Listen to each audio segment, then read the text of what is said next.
ವಾಲ್ಮೀಕಿ ಹಗರಣ ಕೇಸರಿ ಪಡೆ ರಣಕಹಳೆ. ಸಿದ್ದರಾಮಯ್ಯ ವಿರುದ್ಧ ಬಿಜೆಪಿ ಕೆಂಡಾಮಂಡಲಾಗಿದೆ. ಅಧಿವೇಶನದ ಬಳಿಕವೂ ಕೂಡ ಪ್ರತಿಭಟನೆಯನ್ನ ಮುಂದುವರಿಸೋದಕ್ಕೆ ಬಿಜೆಪಿ ನಿರ್ಧಾರವನ್ನ ಮಾಡಿದೆ. ಮುಖ್ಯಮಂತ್ರಿಗಳು ರಾಜೀನಾಮೆಯನ್ನ ನೀಡೋವರೆಗೂ ಕೂಡ ಬಿಜೆಪಿ ಹೋರಾಟ ಮಾಡೋದಕ್ಕೆ ತೀರ್ಮಾನವನ್ನ ತೆಗೆದುಕೊಂಡಿದೆ.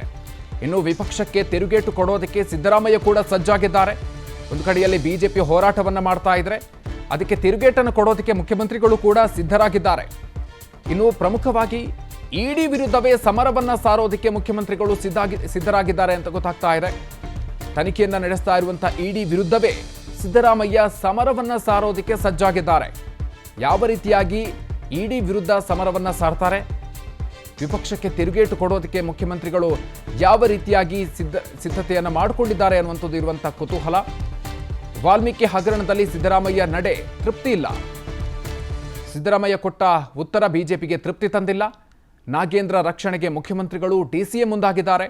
ನಾಗೇಂದ್ರ ಅಷ್ಟೇ ಅಲ್ಲ, ಮುಖ್ಯಮಂತ್ರಿ ಡಿಸಿಎಂ ಪಾತ್ರ ಕೂಡ ಇದರಲ್ಲಿದೆ ಅಂತ ಬಿಜೆಪಿ ಆರೋಪವನ್ನು ಮಾಡ್ತಾ ಇದೆ. ಹೀಗಾಗಿ ಸಿಎಂ ಸಿದ್ದರಾಮಯ್ಯ ರಾಜೀನಾಮೆಗೆ ಆಗ್ರಹಿಸ್ತಾ ಇರೋದು. ಈ ನಿಟ್ಟಿನಲ್ಲಿ ಜನತಾ ನ್ಯಾಯಾಲಯದ ಮುಂದೆ ಹೋಗ್ತೀವಿ ಅಂತ ಆರ್ ಅಶೋಕ್ ಹೇಳಿಕೆಯನ್ನ ನೀಡಿದ್ದಾರೆ. ಪ್ರತಿಭಟನೆಯನ್ನ ಅಧಿವೇಶನದ ಬಳಿಕವೂ ಕೂಡ ಮುಂದುವರಿಸೋದಕ್ಕೆ ನಿರ್ಧಾರವನ್ನ ಬಿಜೆಪಿ ಮಾಡಿದೆ. ಇನ್ನು ವಾಲ್ಮೀಕಿ ಅಭಿವೃದ್ಧಿ ನಿಗಮದಲ್ಲಿ ವಂಚನೆಗೆ ಸಂಬಂಧಪಟ್ಟಂತೆ ಇಡಿ ವರ್ತನೆಯನ್ನು ಖಂಡಿಸಿ ಇವತ್ತು ಕೈ ಶಾಸಕರು ಪ್ರತಿಭಟನೆಯನ್ನು ಮಾಡೋದಕ್ಕೆ ಮುಂದಾಗಿದ್ದಾರೆ. ಬೆಳಗ್ಗೆ 9:30ಕ್ಕೆ ವಿಧಾನಸೌಧದ ಗಾಂಧಿ ಪ್ರತಿಮೆಯ ಬಳಿ ಪ್ರೊಟೆಸ್ಟ್ ಮಾಡೋದಕ್ಕೆ ಕಾಂಗ್ರೆಸ್ ನಿರ್ಧಾರವನ್ನ ಮಾಡಿದೆ. ನಿಗಮದ ಮಾಜಿ ಎಂಡಿ ಕಲ್ಲೇಶಪ್ಪಗೆ ಕಿರುಕುಳ ನೀಡುವಂತಹ ಆರೋಪ ಇದೆ. ವಾಲ್ಮೀಕಿ ನಿಗಮದ ಹಿಂದಿನ ಜಂಟಿ ನಿರ್ದೇಶಕ ಕಲ್ಲೇಶ್ ಮುಖ್ಯಮಂತ್ರಿ ಡಿಸಿಎಂ ನಾಗೇಂದ್ರ ಅವರ ಹೆಸರು ಹೇಳುವಂತೆ ಒತ್ತಾಯವನ್ನ ಮಾಡ್ತಾ ಇದ್ದಾರೆ ಅಂತ ಅಧಿಕಾರಿಗಳ ವರ್ತನೆಯನ್ನು ವಿರೋಧಿಸಿ ಇಡಿ ಅಧಿಕಾರಿಗಳ ವರ್ತನೆಯನ್ನು ವಿರೋಧಿಸಿ ಕಾಂಗ್ರೆಸ್ ಪ್ರತಿಭಟನೆಯನ್ನು ಮಾಡೋದಕ್ಕೆ ಮುಂದಾಗಿದೆ. ವಾಲ್ಮೀಕಿ ಹಗರಣ ಕೇಸರಿ ಪಡೆ ರಣಕಹಳೆ. ಸಿದ್ದರಾಮಯ್ಯ ವಿರುದ್ಧ ಬಿಜೆಪಿ ಕೆಂಡಾಮಂಡಲಾಗಿದೆ.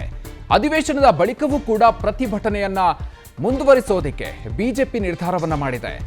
ಮುಖ್ಯಮಂತ್ರಿಗಳು ರಾಜೀನಾಮೆಯನ್ನ ನೀಡೋವರೆಗೂ ಕೂಡ ಬಿಜೆಪಿ ಹೋರಾಟ ಮಾಡೋದಕ್ಕೆ ತೀರ್ಮಾನವನ್ನ ತೆಗೆದುಕೊಂಡಿದೆ. ಇನ್ನು ವಿಪಕ್ಷಕ್ಕೆ ತಿರುಗೇಟು ಕೊಡೋದಕ್ಕೆ ಸಿದ್ದರಾಮಯ್ಯ ಕೂಡ ಸಜ್ಜಾಗಿದ್ದಾರೆ. ಒಂದು ಕಡೆಯಲ್ಲಿ ಬಿಜೆಪಿ ಹೋರಾಟವನ್ನ ಮಾಡ್ತಾ ಇದ್ರೆ ಅದಕ್ಕೆ ತಿರುಗೇಟನ್ನು ಕೊಡೋದಕ್ಕೆ ಮುಖ್ಯಮಂತ್ರಿಗಳು ಕೂಡ ಸಿದ್ಧರಾಗಿದ್ದಾರೆ.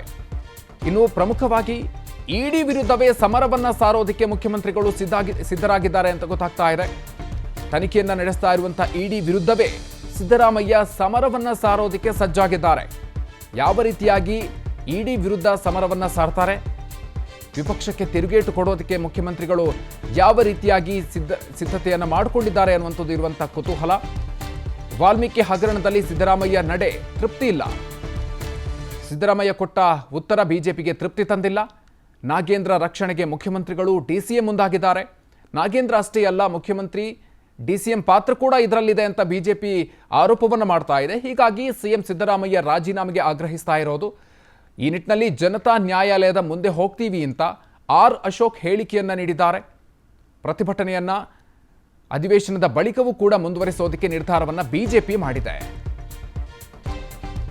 ಇನ್ನು ವಾಲ್ಮೀಕಿ ಅಭಿವೃದ್ಧಿ ನಿಗಮದಲ್ಲಿ ವಂಚನೆಗೆ ಸಂಬಂಧಪಟ್ಟಂತೆ ಇಡಿ ವರ್ತನೆಯನ್ನು ಖಂಡಿಸಿ ಇವತ್ತು ಕೈ ಶಾಸಕರು ಪ್ರತಿಭಟನೆಯನ್ನ ಮಾಡೋದಕ್ಕೆ ಮುಂದಾಗಿದ್ದಾರೆ. ಬೆಳಗ್ಗೆ 9:30ಕ್ಕೆ ವಿಧಾನಸೌಧದ ಗಾಂಧಿ ಪ್ರತಿಮೆಯ ಬಳಿ ಪ್ರೊಟೆಸ್ಟ್ ಮಾಡೋದಕ್ಕೆ ಕಾಂಗ್ರೆಸ್ ನಿರ್ಧಾರವನ್ನ ಮಾಡಿದೆ. ನಿಗಮದ ಮಾಜಿ ಎಂಡಿ ಕಲ್ಲೇಶಪ್ಪಗೆ ಕಿರುಕುಳ ನೀಡುವಂತಹ ಆರೋಪ ಇದೆ. ವಾಲ್ಮೀಕಿ ನಿಗಮದ ಹಿಂದಿನ ಜಂಟಿ ನಿರ್ದೇಶಕ ಕಲ್ಲೇಶ್ ಮುಖ್ಯಮಂತ್ರಿ ಡಿಸಿಎಂ ನಾಗೇಂದ್ರ ಅವರ ಹೆಸರು ಹೇಳುವಂತೆ ಒತ್ತಾಯವನ್ನ ಮಾಡ್ತಾ ಇದ್ದಾರೆ ಅಂತ ಅಧಿಕಾರಿಗಳ ವರ್ತನೆಯನ್ನು ವಿರೋಧಿಸಿ ಇಡಿ ಅಧಿಕಾರಿಗಳ ವರ್ತನೆಯನ್ನು ವಿರೋಧಿಸಿ ಕಾಂಗ್ರೆಸ್ ಪ್ರತಿಭಟನೆಯನ್ನ ಮಾಡೋದಕ್ಕೆ ಮುಂದಾಗಿದೆ. ಅನುಕ್ಷಣದ ಸುದ್ದಿಗಳಿಗಾಗಿ ವಿಸ್ತಾರ ನ್ಯೂಸ್ ಯೂಟ್ಯೂಬ್ ಚಾನೆಲ್ ಸಬ್ಸ್ಕ್ರೈಬ್ ಮಾಡಿ. ಹೊಸ ಸುದ್ದಿಗಳ ನೋಟಿಫಿಕೇಶನ್ಗಾಗಿ ಬೆಲ್ ಐಕಾನ್ ಕ್ಲಿಕ್ ಮಾಡಿ. ಲೇಟೆಸ್ಟ್ ಅಪ್ಡೇಟ್ಸ್ಗಾಗಿ www.vistaranews.com ವೆಬ್ಸೈಟ್ಗೆ ವಿಸಿಟ್ ಮಾಡಿ. ಅಂಗೈಯಲ್ಲೇ ಜಗತ್ತಿನ ಸುದ್ದಿ ತಿಳಿಯಲು ವಿಸ್ತಾರ ನ್ಯೂಸ್ ಕನ್ನಡ ಆಪ್ ಡೌನ್ಲೋಡ್ ಮಾಡಿ.